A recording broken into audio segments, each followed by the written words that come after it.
ओम शांति। आज बाबांकर 23 मार्च 2026 प्रातः मुरली बाबा कहते मीठे बचे चुप रहिबा मध्य बहुत भल गुण। तुमे चुप रही बाबा को मने पकाई चल तेबे बहुत रोजगार जमा करिदेव। चुप रहिबा मध्य बहुत भल गुण। तुमे चुप रही बाबा को मने पकाई चल तेबे बहुत रोजगार जमा करिदेव। बाबा कहते ना, एक चुप सौ सुख। थरोटिए आमे चुप रहिले आमको 100टी सुख प्राप्ति होता है। दुनिया लोक कहते speech is silver, silence is gold. भाषण करिबा रूपा समान, किंतु चुप रहिबा, मौन रहिबा, शांत रहिबा सुना समान अटे। तेणु चुप रहिबा बहुत भल गुण। तेणु ये चुप रहीकि बा मौन रहीकि आमे अंतर जगतर यात्रा करि पारंती। तेणु अंतर जगतर यात्रा पई बा आत्मिक स्थिति रे रहिबा पई चुप रहिबा अत्यंत जरूरी। कहते ना जे दुनिया से बात करने के लिए फोन की जरूरत होती है, लेकिन प्रभु से बात करने के लिए मौन की जरूरत होती है। तो चुप रहिबा केते बड़ कला, मौन रहिबा केते सुंदर गुण। प्रश्न, केउ कथा कर्म संन्यासर प्रतीक अटे जहाँकि तुमे कहि परिबो नाही? केउ कथा कर्म संन्यासर प्रतीक अटे जहाँकि तुमे कहि परिबो नाही? उत्तर, ड्रामा रे थिले करी नेबी। बाबा कहउछंती एहा तो कर्म संन्यास होई गला। तुमको कर्म तो निश्चित करिबाकू हेबो। बिना पुरुषार्थ रे तो पानी मध्य मिली परिबो नाही। सेथिपई ड्रामा कही छाड़ी देबा उचित नुहे। नुआ राजधानी रे जदि उच्च पद पाइबार अछि तेबे खूब पुरुषार्थ कर। ओम शांति। प्रथमे प्रथमे पिला मानकु सावधानी मिलुछि। बाबा को मने पकाओ एवं तांकर संपत्ति अर्थात स्वर्ग दुनिया को मने पकाओ। मन मनाम भव एही शब्द मध्य व्यासदेव ही लिखिछंती। बाबा संस्कृत रे तो बुझाई नाहंती, बाबा तो हिंदी रे बुझाइछंती। पिला मानकु कहउछंती जे बाबा को एवं वर्षा को मने पकाओ। एहा तो बहुत सहज कथा। हे पिला माने मोते मने पकाओ। लौकिक पिता एभली कहिबे नाही जे पिला माने मोते मने पकाओ। एहा हेउछि नुआ कथा। बाबा कहउछंती हे संतान माने मु निराकार बाबा, मोते मने पकाओ। ए कथा मध्य संतान माने जानिछंती जे आत्मिक पिता आम आत्मा मानक सहित कथावार्ता हेउछंती। घड़ी घड़ी पिला मानकु कहिबे जे तुमे माने बाबा को मने पकाओ, एहा शोभा पाउ नाही। जेबे कि पिला माने जानिछंती आमर कर्तव्य हैला बाबा को मने पकाइबा, तेबे जाई विकर्म विनाश हेब। तेणु पिला मानकु निरंतर बाबा को मने पकाइबार चेष्टा करिबाकू हेब। वर्तमान समय रे तो केही भी निरंतर स्मरण करि परिबे नाही, सेथिपई समय लागिब। ब्रह्मा बाबा मध्य कहउछंती मु मध्य निरंतर स्मरण करि पारु नाही। सेभଳି अवस्था तो शेष समय रे ही हेब। तुम संतान मानकु प्रथमे बाबा को स्मरण करिबार पुरुषार्थ ही करिबाकू हेब। शिव बाबा ठारू वर्षा मिलुछि, एहा भारतवासी मानकर ही कथा अटे।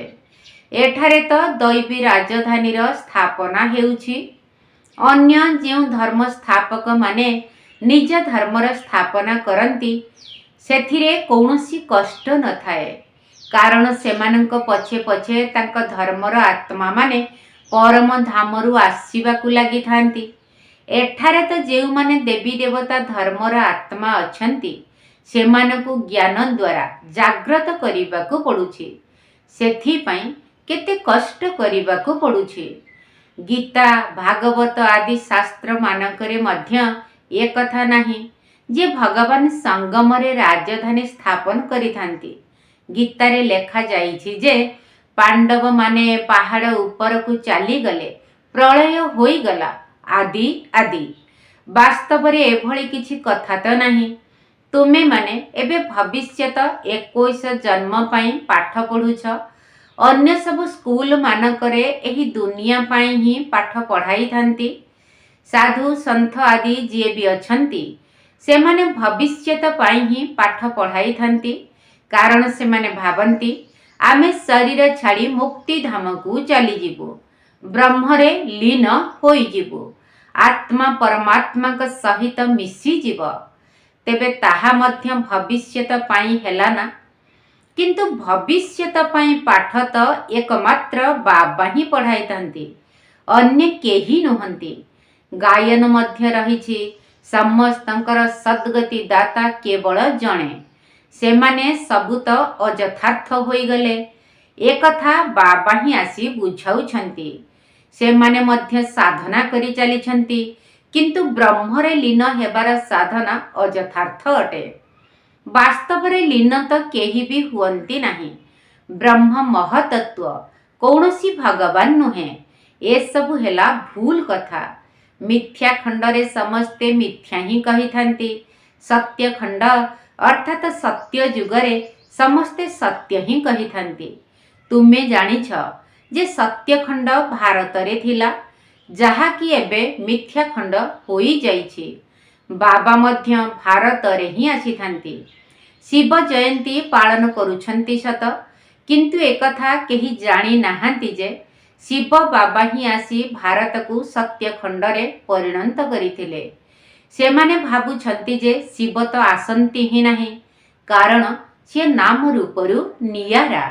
तांकर केवल जहा महिमार गायन करुछंती, पतित पावन ज्ञानर सागर, ताहा तो केवल छुआ भली कही देउछंती।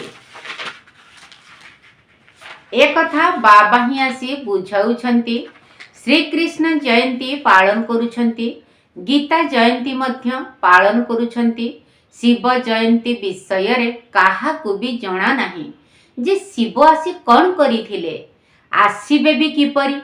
जेतेबेले कहुछंती नाम रूपरु नियारा, बाबा कहुछंती मु ही आसी पिला मानकु बुझाउछि, पुणी एही ज्ञान प्राय लोप होई जाउछि। बाबा निजे कहुछंती जे मु ही आसी भारत को पुनर्बार स्वर्ग रे परिणत करुछि। केही तो पतित पावन होई थिबे ना, केही तो जने पतित पावन थिबे जे कि सबु पतित मानकु पुनः पवित्र करि परिबे। मुख्य हेला भारतर कथा। भारत ही पतित अटे। पतित पावन को मध्य भारत रे ही डाकुछंती। निजे कहुछंती सारा विश्व रे एबे शैतान रो राज्य चलीछि। बोमा आदि तैयारी करी चलीछंती। ए सबु द्वारा विनाश ही हेब। विनाश पाई सबु प्रकारर प्रस्तुति करी चलीछंती। से माने जेपरी रावण द्वारा प्रेरित होई करूछंती। एही रावणर राज्य केबे समाप्त हेब? भारतवासी माने कहिबे जेबे श्री कृष्ण आसीबे। तुमे माने बुझाउछ शिव बाबा आसी जाइछंती। सिए ही आम समस्तंकर सद्गति दाता अटंती। बाबा कहुछंती मोते मने पकाओ। एही कथा आउ केही कही परिबे नहीं। बाबा ही कहुछंती जदि मोते मने पकाइब तेबे आत्मारे थिबा खाद बाहरी जीव। तुमे माने सत्व प्रधान थिल, एबे तुम आत्मारे खाद मिसी जाइछि, ताहा जोग द्वारा ही बाहरिब। एहाकु जोगर यात्रा कुहा जाउछि। मु ही पतित पावन अटे। बाबा कहुछंती मोते मने पकाइले तुमर विकर्म विनाश हेब। तेणु एहाकु जोग अग्नि मध्य कुहा जाउछि। सुना को नियारे पोड़ी सेथिरु खाद बाहर करा जाई थाए। पुणी सुनारे खाद मिसाइबा पाई मध्य नियारे सुना को पकाइबा को पड़ी थाए। बाबा कहुछंती ताहा हेउछि कामचिता, एहा हेउछि ज्ञानचिता। एही जोग अग्नि द्वारा तुमर खाद बाहरी जीव एवं तुमे श्रीकृष्ण पुरी को जीवार योग्य होई जीव। श्रीकृष्ण जयंती दिन श्रीकृष्ण को डाकी थांती। तुमे जानिछ श्रीकृष्ण को मध्य बाबा ठारू ही वर्षा मिली थाए। श्रीकृष्ण स्वर्गर मालिक थिले। बाबा ही श्रीकृष्ण को एही पद देइथिले। राधे कृष्ण ही पुणी लक्ष्मी नारायण होइथांती। राधा कृष्णकर जन्मदिन पालन करा जाई थाए, किंतु लक्ष्मी नारायणकर जन्मदिन विषय रे काहाकू भी जणा नाही। मनुष्य तो बिल्कुल द्वंद्व भितरे अछंती। एबे तुमे पिला माने ठीक भावे बुझिछ, तेणु अन्य मानकु मध्य बुझाइबाकू हेब। प्रथमे प्रथमे पचारिबाकू हेब जे गीतारे जहा कुहा जाइछि केवल मोते मने पकाओ, एही कथा किए कहिछंती? सेमाने भाबुछंती श्रीकृष्ण ही कहिछंती। तुमे माने जानिछ जे से भगवान निराकार अटंती। तांको ठारू ही उच्च अर्थात श्रेष्ठ मत मिलुछि। परम पिता परमात्मा ही सर्वश्रेष्ठ अटंती। तेणु निश्चित भावरे तांकर मत श्रेष्ठरु श्रेष्ठ मत हेब। सेही जनकर श्रीमत आधार रे ही समस्तंकर सद्गति होई थाए। गीतार भगवान ब्रह्मा विष्णु शंकरंकु मध्य कुहा जाई परिब नाही, किंतु मनुष्य पुणी शरीरधारी श्रीकृष्ण को गीतार भगवान बोली कही देउछंती। तेणु एथिरो प्रमाणित हेउछि जे निश्चित केउठी भूल रही जाइछि। तुमे माने बुझुछ मनुष्य मानक बुद्धि रे बहुत भूल धारणा रहिछि। राज जगत बाबा ही शिखाइछंती एवं से ही पतित पावन अटंती। जेउ सबु बड़ बड़ भूल गुड़िक रहिछि ता उपरे ध्यान देवा दरकार। प्रथमतः ईश्वर को सर्वव्यापी कहिबा, द्वितीयतः गीतार भगवान श्रीकृष्ण को कहिबा, तृतीयतः कल्पर आयुष लक्ष लक्ष वर्ष कहिबा। ये सबु हेला बड़ बड़ भूल। कल्प तो लक्ष लक्ष वर्षर होई पारिब नाही। परमात्मा मध्य सर्वव्यापी होई पारिबे नाही। कहउछंती से प्रेरणा द्वारा सबु किछि करूछंती, किंतु ना, प्रेरणा द्वारा सृष्टि को पावन करि पारिबे नाही। एठारे तो बाबा सम्मुखरे बसी बुझाउछंती जे केवल मोते मने पकाओ। प्रेरणा शब्द संपूर्ण भूल। जदियो कुहा जाउछि शंकरंकर प्रेरणा द्वारा बोमा आदि तैयारी करूछंती, किंतु ए सब ड्रामा रे निर्धार्य अछि। एही यज्ञरु ही विनाशर ज्वाला बाहरी थिला। वास्तव रे केही प्रेरणा देउ नाहंती। एमाने तो विनाश पाई ही निमित्त होइछंती। यह ड्रामा रे निर्धार्य अछि। शिव बाबांकर सारा पाठ रहिछि। तांका परे पुणे ब्रह्मा विष्णु शंकरंकर पाठ रहिछि। ब्रह्मा ब्राह्मण मानकर रचना करिथांती। सेही माने ही पुणी विष्णुपुरीर मालिक होइथांती। पुणी 84 जन्मर चक्र लगाई तुमे आसी वर्तमान ब्रह्मावंशी अर्थात ब्राह्मण होइछ। लक्ष्मी नारायण ही पुनर्बार ब्रह्मा सरस्वती होइथांती। ए कथा मध्य बाबा बुझाइछंती। जेहेतु बाबा एही ब्रह्मा का द्वारा पोष्य संतान ग्रहण करुछंती, तेणु ब्रह्मा को बड़ मम्मा बा माँ बोली कुहा जाउछि। सीए अर्थात जगदम्बा पुणी सेमानकर पालना करिबा पई निमित्त होइछंती। ज्ञानर कलश माता मानकु दिया जाइछि। सबुठारु बड़ वीणा सरस्वती को देइछंती। सीए सबुठारु तीक्ष्ण बुद्धि मध्य अटंती।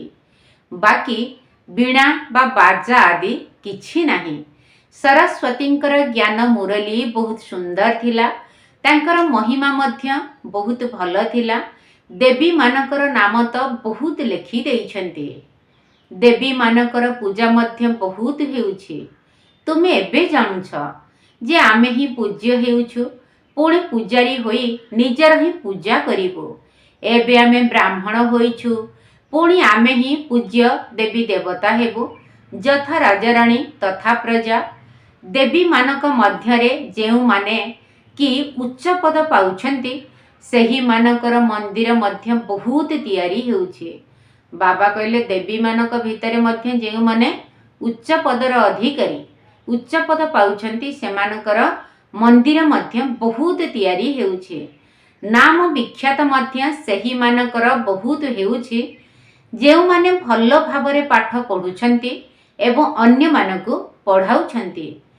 तेबे वर्तमान तुमे जानुछ जे पूज्य एवं पूजारी आमे ही हेउछु। शिव बाबा तो सर्वदा पूज्य अटंती। शिव बाबा हेले सदाशिव सदा पूज्य। जेउ माने सूर्यवंशी देवी देवता थिले सही माने ही पूजारी भक्त हेउछंती। बाबा निजे ही पूज्य एवं निजे ही पूजारीर सीढ़ी विषय रे बहुत भल भावरे बुझाउछंती। बिना चित्र रे मध्य तुमे काहाकु बुझाई परिबो। जेउ माने एही ठारु शिक्षा ग्रहण करि जाउछंती सेमानक बुद्धि रे सारा ज्ञान रहिछि। 84 जन्मर सीढ़ी भारतवासी ही चढ़ुछंती एवं ओह्लाउछंती। सेही मानकर ही 84 जन्म हेउछि। आमे पूज्य थिले पुणी आमे पूजारी होई जाइछे। हम सो हमर अर्थ को मध्य तुमे माने भल भावरे बुझिछ। आत्मा केबे परमात्मा होई परिब नाही। बाबा ही हम सो हमर अर्थ को बुझाइछंती। हम सो देवता सो क्षत्रिय सो वैश्य हेउछे। हम सोर अन्य कौनसी अर्थ ही नाही। पूज्य एवं पूजारी मध्य भारतवासी ही हेउछंती। अन्य धर्म रे केही पूजारी होई नथंती। तुमे माने ही सूर्यवंशी चंद्रवंशी हेउछ। तुमको ज्ञान केते भल भावरे मिली जाउछि। हम सो आमे ही देवी देवता थिले। आमे आत्मा निर्वाण धामर निवासी अटु। एही चक्र घूरी चलीछि। जेते बेले दुख सम्मुख को आसी जाउछि सेते बेले बाबा को समस्ते मने पकाउछंती। बाबा कहुछंती मु दुख समय रे ही आसी सृष्टि को परिवर्तन करुछि। एपरि नुहे कि संपूर्ण नुआ दुनिया सर्जना करुछि। ना, पुरुणा को नुआ करिबा पई मु आसुछि। बाबा संगम जुगर ही आसुछंती। एबे नुआ दुनिया तियारी हेउछि। पुरुणा समाप्त हेबाकू जाउछि। ए सबु हेला बेहदर कथा। तुमे माने प्रस्तुत होई गले सारा राजधानी मध्य प्रस्तुत होई जिवो।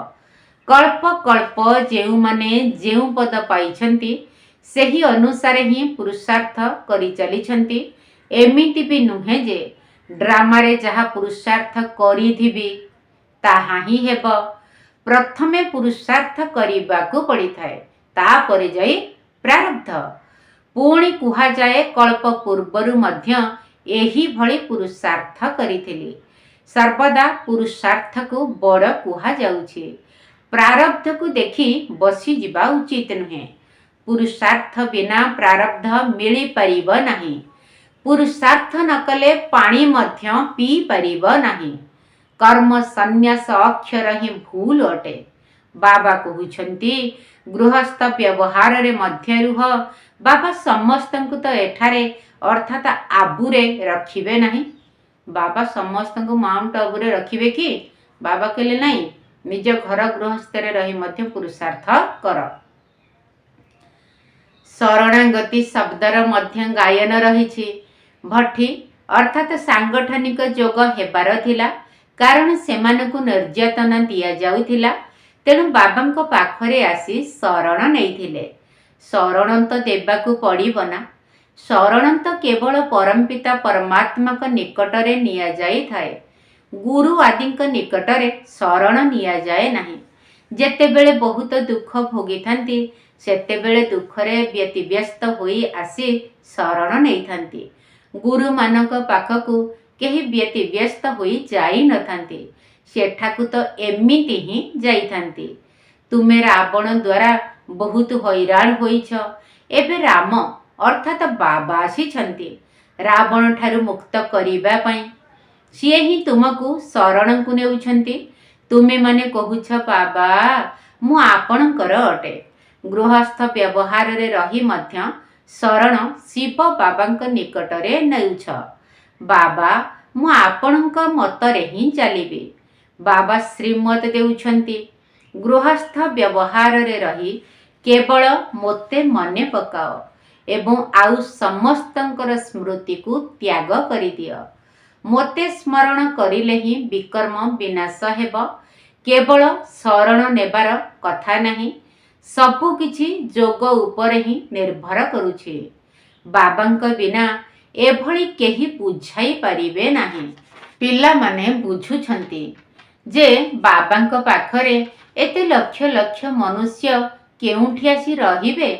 प्रजा मध्य निज निज घरे रहिथांती, राजांक पाखरे कौन समस्ते रहिथांती कि? तेबे तुमको केवल गोटिए कथा कुहा जाउछि जे केवल जणको ही मने पकाओ, बाबा मु आपणकर अटे। आपण ही मुहूर्तक मध्यरे सद्गति देबा बाला अटंती। राजयोग शिखाई राजांकर राजा करुछंती। बाबा कहुछंती जेउ माने कल्प पूर्वरु बाबांकर वर्षा नेइछंती सेही माने ही आसी नेबे। शेष पर्यंत समस्तंकु आसी बाबांक ठारु वर्षा नेबार अछि। बाबा कहुछंती वर्तमान तुमे पतित होइथिबा कारणरु निजकु देवता कहि पारिब नाही। बाबा सबु कथा बुझाउछंती। बाबा कहुछंती हे मोर नयनर पितुळा माने, जेतेबेले तुमे माने सत्य जुगकु आसुछ सेतेबेले तुमे एक एक एक ठारु राजत्व आरंभ करुछ। अन्य धर्मावलंबी मानकर त जेतेबेले बहुत वृद्धि हेब, लक्ष लक्ष संख्यारे होई जिबे, सेतेबेले जाई राजत्व आरंभ करिबे। तुमको लड़ाई आदि करिबार आवश्यकता ही नाही। तुमे माने जोग बल द्वारा बाबांक ठारु वर्षा प्राप्त करुछ।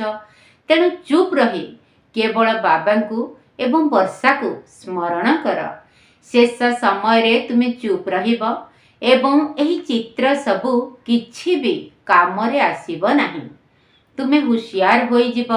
बाबा कहुछंती केवल मोते मने पकाओ, तेबे विकर्म विनाश हेब।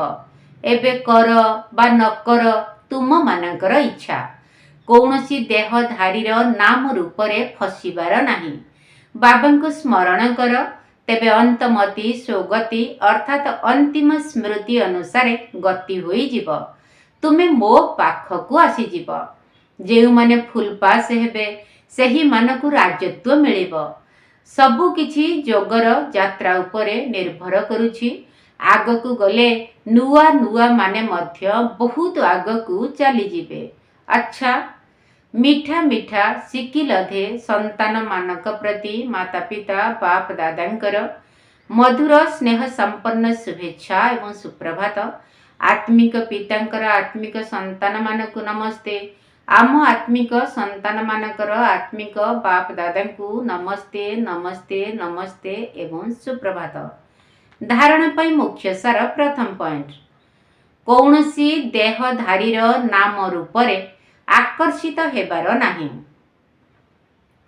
एकमात्र बाबांकर श्रीमतरे चली सद्गति को प्राप्त करिबाकु हेब, चुप रहिबाकु हेब। कौनसी देहधारीर नाम रूपरे आकर्षित हेबार नाही। एकमात्र बाबांकर श्रीमतरे चली सद्गति को प्राप्त करिबाकु हेब, चुप रहिबाकु हेब। द्वितीय पॉइंट, भविष्यत 21 जन्म पाई भल भावरे पढ़िबाकु हेब एवं अन्य मानकु पढ़ाइबाकु हेब। निजे पढ़िबा सहित अन्य मानकु पढ़ाइबा द्वारा ही नाम विख्यात हेब। भविष्यत 21 जन्म पाई भल भावरे पढ़िबाकु हेब एवं अन्य मानकु पढ़ाइबाकु हेब। निजे पढ़िबा सहित अन्य मानकु पढ़ाइबा द्वारा ही नाम विख्यात हेब। आजिर वरदान, मनमत परमत को समाप्त करी श्रीमत आधार रे पद्मर रोजगार जमा करुथिबा पद्मा पद्म भाग्यशाली भव। मनमत परमत को समाप्त करी श्रीमत आधार रे पद्मर रोजगार जमा करुथिबा पद्मा पद्म भाग्यशाली भव। श्रीमत अनुसारे चालुथिबा आत्मा माने गोटिए संकल्प मध्य मनमत बा परमत अनुसारे करि परिबे नाही। तुमर स्थितिर गति जदि क्षिप्र हेउ नाही, तेबे निश्चित भावरे श्रीमतरे किछि न किछि मनमत बा परमतर मिश्रण होइछि। मनमत अर्थात अल्पज्ञ आत्मार संस्कार अनुसारे ଯେଉଁ ସଂକଳ୍ପ ଉତ୍ପନ୍ନ ହୋଇଥାଏ ତାହା ସ୍ଥିତିକୁ ଟଳମଳ କରିଥାଏ। ସେଥିପାଇଁ ନିଜେ ଚେକ୍ କର ଏବଂ କରାଅ, ବିନା ଶ୍ରୀମତରେ ଗୋଟିଏ ପାଦ ବି ନ ପଡ଼ୁ। ତେବେ ଯାଇ ପଦ୍ମର ରୋଜଗାର ଜମା କରି ପଦ୍ମା ପଦ୍ମ ଭାଗ୍ୟଶାଳୀ ହୋଇପାରିବ। ସ୍ଲୋଗାନ: ମନ ଭିତରେ ସମସ୍ତଙ୍କର କଲ୍ୟାଣର ଭାବନା କାୟମ ରହୁ। ଏହା ହିଁ ହେଉଛି ବିଶ୍ୱ କଲ୍ୟାଣକାରୀ ଆତ୍ମାର କର୍ତ୍ତବ୍ୟ। ମନ ଭିତରେ ସମସ୍ତଙ୍କର କଲ୍ୟାଣର ଭାବନା କାୟମ ରହୁ। ଏହା ହିଁ ହେଉଛି ବିଶ୍ୱ କଲ୍ୟାଣକାରୀ ଆତ୍ମାର କର୍ତ୍ତବ୍ୟ। ସର୍ବେ ଭବନ୍ତୁ ସୁଖିନଃ। ଅବ୍ୟକ୍ତ ଇଶାରା: ନିଶ୍ଚୟର ମୂଳ ଦୁଆକୁ ମଜବୁତ କରି ସର୍ବଦା ନିର୍ଭୟ ଏବଂ ନିଶ୍ଚିନ୍ତ ରୁହ। ପରିସ୍ଥିତି ଯେଉଁଭଳି ବି ହୋଇଥାଉ, କିନ୍ତୁ ନିଶ୍ଚୟ ବୁଦ୍ଧି ପିଲାମାନେ ସବୁ ପରିସ୍ଥିତିରେ ନିଜର ସ୍ୱସ୍ଥିତିର ଶକ୍ତି ଦ୍ୱାରା ସର୍ବଦା ନିଜକୁ ବିଜୟୀ ଅନୁଭବ କରିଥାନ୍ତି। ଚାହେଁ ଦୁନିଆର ଲୋକ ହୁଅନ୍ତୁ ବା ବ୍ରାହ୍ମଣ ପରିବାରର ସମ୍ବନ୍ଧ ସମ୍ପର୍କରେ ଥିବା ଆତ୍ମାମାନେ ଭାବନ୍ତୁ ବା କୁହନ୍ତୁ ଯେ ଇଏ ହାରିଗଲା, କିନ୍ତୁ ତାହା ପରାଜୟ ନୁହେଁ, ବିଜୟ ଅଟେ। ଯଦି କୌଣସି ବି ସେବାର, ସଂଗଠନର ବା ପ୍ରକୃତିର ପରିସ୍ଥିତି ସ୍ୱସ୍ଥିତିକୁ ବା ନିଜର ଶ୍ରେଷ୍ଠ ସ୍ଥିତିକୁ ଟଳମଳ କରୁଛି, ତେବେ ଏହା ମଧ୍ୟ ବନ୍ଧନମୁକ୍ତ ସ୍ଥିତି ନୁହେଁ। ତେଣୁ ଏହିଭଳି ବନ୍ଧନ ଠାରୁ ମଧ୍ୟ ମୁକ୍ତ ହୁଅ। କୌଣସି ପ୍ରକାରର ବନ୍ଧନ ନ ରହୁ। ଆଚ୍ଛା, ଓମ୍ ଶାନ୍ତି। ମୁକ୍ତିଦାତା ପିତାଙ୍କର ତୁମେ ତ ଦୟାଦ। ମୁକ୍ତିଦାତା ପିତାଙ୍କର ତୁମେ ତ ଦୟାଦ। ତୁମ ପାଇଁ ବଡ଼ ବିଘ୍ନ, ତୁମ ପାଇଁ ବଡ଼ ବିଘ୍ନ କାରଣ ଶବଦ। ମୁକ୍ତିଦାତା ପିତାଙ୍କର ତୁମେ ତ ଦୟାଦ। ମୁକ୍ତିଦାତା ପିତାଙ୍କର ତୁମେ ତ ଦୟାଦ। ସ୍ୱରାଜ୍ୟର ରାଜା ହୋଇ କରୁଛ ଶାସନ, ବାଳକ ହୋଇ ବି ତୁମେ ମାଲିକ ସମାନ। ସ୍ୱରାଜ୍ୟର ରାଜା ହୋଇ କରୁଛ ଶାସନ, ବାଳକ ହୋଇ ବି ତୁମେ ମାଲିକ ସମାନ। କାରଣ ଖୋଜି ବସିଲେ, କାରଣ ଖୋଜି ବସିଲେ ହଜିଯିବ ନିଦ। ମୁକ୍ତିଦାତା ପିତାଙ୍କର ତୁମେ ତ ଦୟାଦ।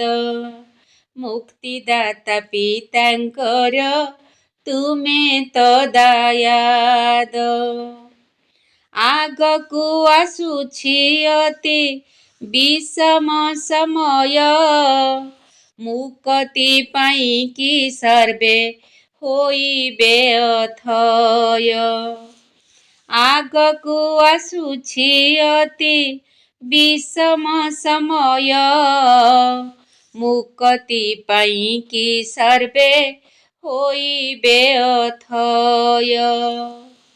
ରାହା ଦେଖାଇବ ତୁମ, ରାହା ଦେଖାଇବ ତୁମ ଦିବ୍ୟ ଅନୁଭବ। ମୁକ୍ତିଦାତା ପିତାଙ୍କର ତୁମେ ତ ଦୟାଦ। ମୁକ୍ତିଦାତା ପିତାଙ୍କର ତୁମେ ତ ଦୟାଦ। ଚାଲିଚଳଣିରେ ରଖ ବୈରାଗ୍ୟ ବୃତ୍ତି, ଅଶରୀରୀ ହୋଇ ଦେଖ ଦୁନିଆର ଗତି। ଚାଲିଚଳଣିରେ ରଖ ବୈରାଗ୍ୟ ବୃତ୍ତି, ଅଶରୀରୀ ହୋଇ ଦେଖ ଦୁନିଆର ଗତି। ବହୁଦିନର ଅଭ୍ୟାସ, ବହୁଦିନର ଅଭ୍ୟାସ ଭାରି କାମ ଦେବ। ମୁକ୍ତିଦାତା ପିତାଙ୍କର ତୁମେ ତ ଦୟାଦ। ମୁକ୍ତିଦାତା ପିତାଙ୍କର ତୁମେ ତ ଦୟାଦ। ତୁମ ପାଇଁ ବଡ଼ ବିଘ୍ନ, ତୁମ ପାଇଁ ବଡ଼ ବିଘ୍ନ କାରଣ ଶବଦ। ମୁକ୍ତିଦାତା ପିତାଙ୍କର ତୁମେ ତ ଦୟାଦ। ମୁକ୍ତିଦାତା ପିତାଙ୍କର ତୁମେ ତ ଦୟାଦ।